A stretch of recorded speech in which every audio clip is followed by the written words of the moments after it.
All right, Mike, full squad workout, first day. How's it feel to have everybody here? Yeah, it's fantastic. One of those days that you put on the calendar and circle and get excited about. Um, it's a more traditional first day in a sense of, we've got live BPs going, which is great.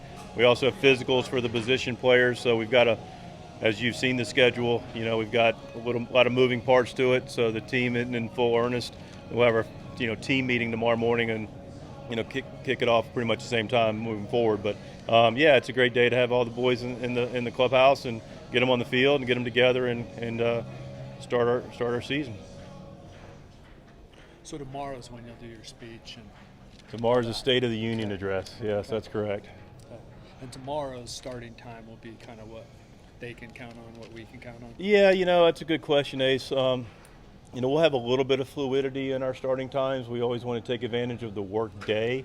So if the work day is lighter, we'll show up a little bit later and take advantage of sleep. On days we have live BPs, and of course when games start, we'll start maybe a little bit earlier. So it'll be in the general ballpark. And some days we'll have a day we report later, and so we'll have more of a show and go a couple times to make sure we're keeping them fresh on and off the field. So it can be fluid, but generally get in the habit of similar times. But we will let you know. But we're not going to be coming here in the dark anymore.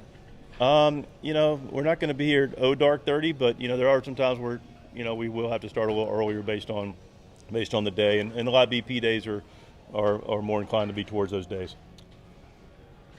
What's your anticipation in terms of the intensity here early on? What do you want to see, and also the pacing with having to speed things up with the Korea games and everything? Yeah, it's a good question because we want to have. I think the intensity is more about the focus right now. It's early in camp. As it's a long season. People get excited the first day of camp. Staff gets excited. Players get excited. Of course, we are excited. So everybody's full metal, ready to go. But for me, it's the beginning of camp is more technique driven. It's more focus driven. What is our mentality? How are we getting to understand what we're doing so our body can take over? So I don't want to misrepresent. There won't be an intensity of what we're doing physically, because there will be. We'll be ramping up the physical intensity, but we're going to really encourage the mental intensity to start camp. Ahead of your State of the Union, you've seemed pretty intent this spring on moving beyond what happened last season. I'm wondering if what the balance is between kind of learning the lessons that 2023 was with the need to move beyond it and get ahead of it and make this about the 2024 team. Yeah, no, it's important. I mean, listen, we've done our reflection. It's there. The windshield, what's in front of us, is bigger than the rearview mirror, and we're definitely looking through the windshield right now. We do look up in the rearview mirror, but when I personally look at it, it's a small speck in the way in the back that's still there and we can't ignore. But we've already learned from it, grown from it, making adjustments to move forward to create the best opportunity for us in 2024 to win our division and compete for a championship.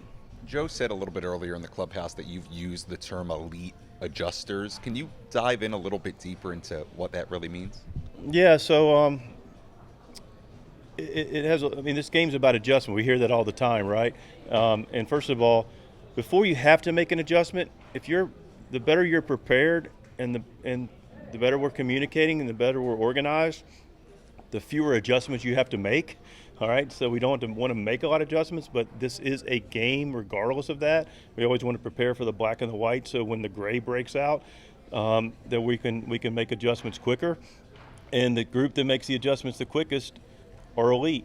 And so it's a mindset. Something happens, instead of getting bogged down about feeling sorry for yourself or complaining about a situation or a call or whatever the case may be, that especially with the clock now, and it's shortened up obviously with the people on base, rebooting, your first thought can be a oh no or a frustration or whatever that might be, but getting in your head around the second thought and controlling that and adjusting quicker, and the people that take advantage and do that quickly and adjust in an elite manner are the ones that don't give away at bats or pitches or anything in competition. So that's the big picture, short and dirty of the elite adjusters, how we think about that.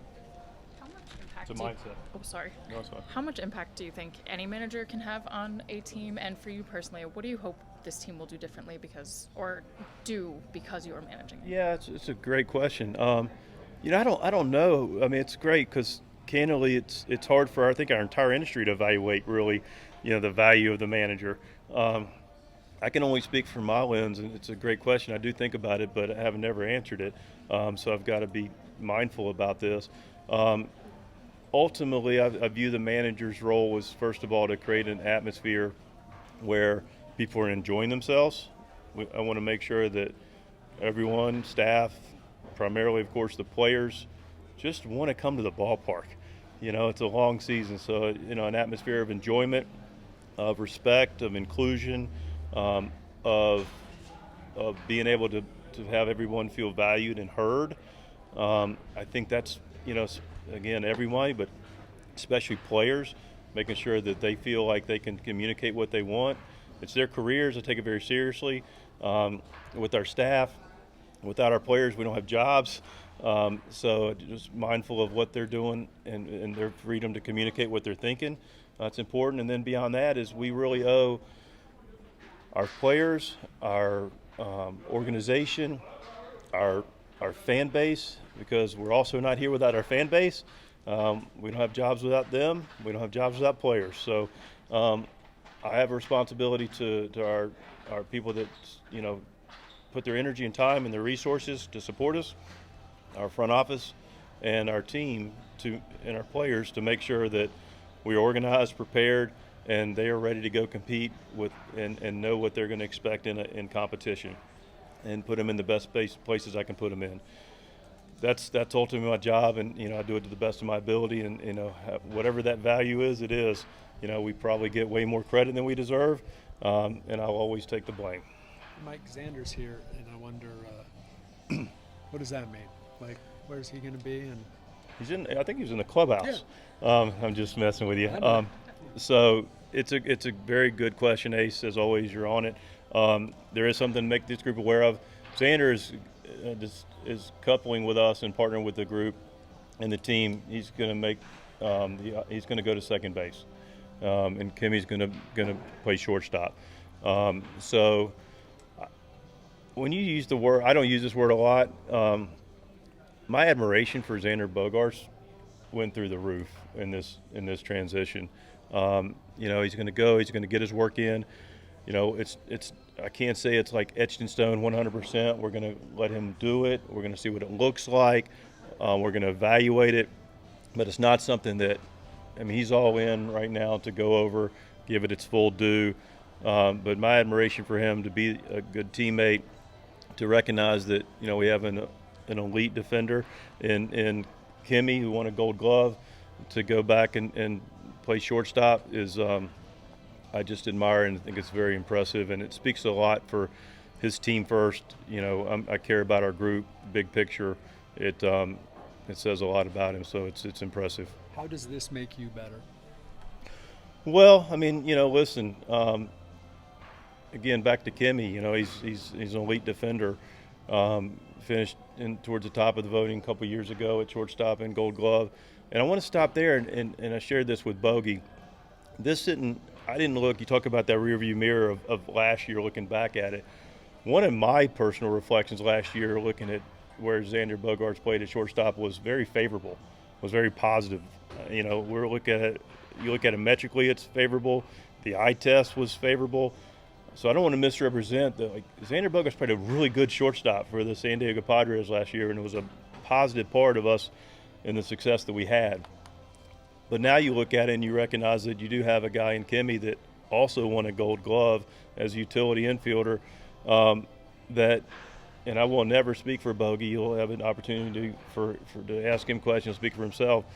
But he recognizes Kimmy's value at shortstop and is a good teammate for that as well. So, and the good news also is we have some really great examples of guys being really good teammates and not only having success at it. You look at Croney. This guy can play shortstop, has played second, been a two-time All-Star at second, and willingly and effectively went to first base and had a really nice year defensively last year as a first baseman. You mentioned Kimmy, played shortstop the year before. Top three in most every metric defensively, including Gold Glove voting. moved to second base. Good attitude. What did he do? Wins a Gold Glove. And then you look at a guy that going into the season, whatever rankings you want to say, but you look at going into the season 2 years ago with Tatis, was a top 10 rated shortstop in all of Major League Baseball, and comes back and makes a decision for the group to go to right field for Bogey and wins a platinum Gold Glove. So we have great examples of guys with openness, team first mentalities, and more importantly, success, being able to move positions and having individual and team success as a part of that. So Kim is going to move position to shortstop 100%? Is that decided? He is going to shortstop and work out at shortstop. Bogey will be working at second base. But I want to be really clear that, nothing's 100% hardly ever in our game. And, we're going to evaluate what it looks like with Bogey, but he's got his head around it. There's intent that he's going to go in and work out at second. Let the games tell us, let him tell us. And Kimmy will be getting his reps at shortstop. And, if it ends up working, we flip them. Kimmy's going to be fine with that, and Bogey's going to be fine with it as well. So that's the state of the union at the moment. When were those conversations had with Xander? Well, I had a starting point of the conversation with him to take his temperature in Aruba. Pretty good place, by the way, to have a conversation of any kind. And so we started the process there, and then, AJ, clearly you can ask him as well. But, it was an ongoing conversation, and, we finalized it recently. You know what you're going to get from Kim at shortstop because he's played there before, but what are your expectations given Xander's skill set for what he can do at second base? Well, the good news is you want as many shortstops as you can have on a baseball field in as many positions as you can have. So to the examples I mentioned earlier, we got Toddy, that's a shortstop that goes to right, great. Kimmy, the shortstop, goes to second, fantastic. Crony has played shortstop and goes to second and first, and it's been really good. So, if you can have as many shortstops, and the experience of that is from I understand how to play the middle to go to second is really important. So, I expect it to be some transition, some learning curve, clearly. I think we'd all be naive to think that won't be the case. But also, with Bogey, that we'll make sure of, and he'll do in anyway, is he's still a captain of our infield. He's still a guy that's going to run point guard, from the second base position about how we're operating, how we're competing, how we're aware of game situations on the field. Mike, was there any thought moving Jake to second and Bogey to first? What was part of the calculus there? I mean, listen, again, we've got a different ways, Palms, to look at this, but, Bogey came in here to be a shortstop. He's a valuable guy in the middle of the field. Crony's already demonstrated he's really good at first base. So I don't think we want to – let's keep Bogey up the middle where he's clearly done very well. And as I alluded to with, talking to AJ in his question, it's a guy that we want to continue to have in the middle for his baseball IQ and his leadership. That Aruba trip was mid-December? It was. Do you remember what exactly you guys were doing when you brought up the idea? I remember we having some really good local food at a place he recommended, and we had a great meal, and that was part of the conversation. Were you on the beach or something? No, we're on the beach. We're at a local place that he recommended that's been there a long time, and I highly recommend it. It was very, very good. What was his initial response? Look, he again, like I said, I don't use this term lightly. My admiration of anybody that has selflessness in their heart is very high. And his immediate default was about, okay, what does this look like for our team? And clearly, rightfully, he's going to want to know what's best for him and feel comfortable about the situation. But he was very open-minded. He was very honest about it. But the sincerity of him, again, within reason, him moving to another place he was extremely open-minded, and I got a lot of respect for it.